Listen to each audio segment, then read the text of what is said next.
আসসালামু আলাইকুম, hello everyone, welcome back to my channel Sumana's cooking world. আজকে আপনাদের সাথে শেয়ার করব গলদা চিংড়ির ঝাল ঝাল রেসিপি, একেবারে ঘরোয়া উপকরণ দিয়ে খুবই সহজভাবে। আমি এখানে 500 গ্রাম গলদা চিংড়ি নিয়েছি। চিংড়িগুলোকে আমি কেটে ধুয়ে ভালো করে পরিষ্কার করে নিয়ে নেব। এবার আমি লবণ, হলুদ, মরিচ মেখে নেব চিংড়িগুলোর গায়ে। যেহেতু চিংড়ির খোলস একটু শক্ত, তাই চিংড়ির ভিতরে লবণ ঢোকে না, সেজন্য আমি সবগুলো চিংড়িকে ধরে ধরে হলুদ মরিচ মেখে নিচ্ছি। এরপর এগুলোকে ম্যারিনেট করে রাখবো 10 মিনিটের জন্য। এই তো 10 মিনিট পর চুলায় একটা কড়াই বসিয়ে দিলাম। দিয়ে দিলাম পরিমাণ মতো সরিষার তেল। আপনারা চাইলে রান্নার রেগুলার সয়াবিন তেলও দিয়ে রান্না করতে পারেন।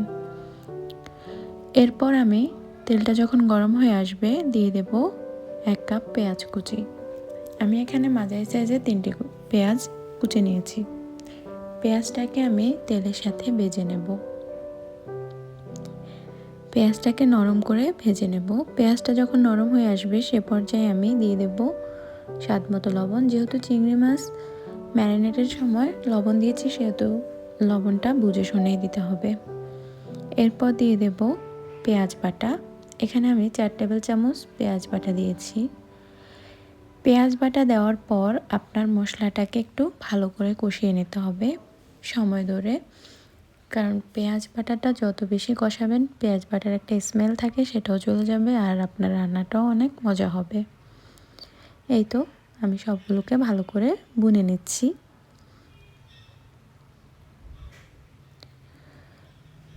পেঁয়াজ বাটা আর পেঁয়াজ যখন ভুনা হয়ে যাবে, স্মেলটা চলে যাবে, সে পর্যায়ে দিয়ে দেব রসুন কুচি। রসুন কুচিটা আমি সিদ্ধ করে নেব। এখানে রসুন কুচিটা আগে দিলে, পেঁয়াজের সাথে দিলে হয়তো ভাজা হয়ে যেত, সেজন্য আমি তখন দিই নাই, পরে দিয়েছি। চেষ্টা করুন পরেই দেওয়ার জন্য। রসুন কুচিটা নরম হওয়া পর্যন্ত আমি এটাকে নেড়ে চেড়ে ভেজে নিচ্ছি। এই তো আমার রসুন কুচিটাও নরম হয়ে গিয়েছে।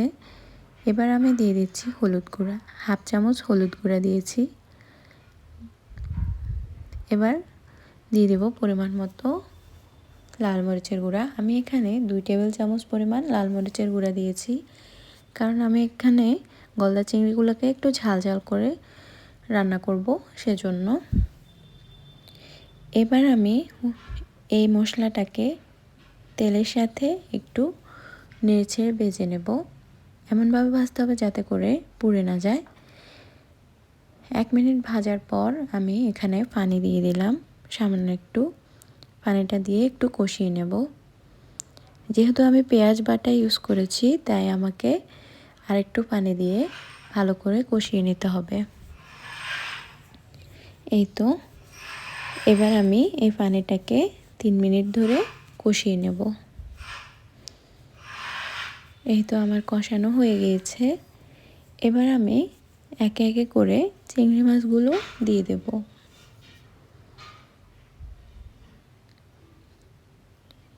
চিংড়ি মাছগুলো দিয়ে দিচ্ছি।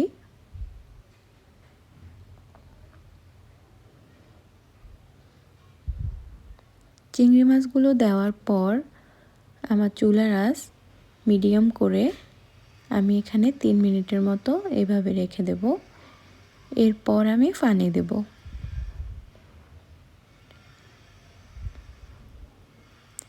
3 মিনিট পর আমি 1 কাপ পরিমাণ পানি দিয়ে দিচ্ছি।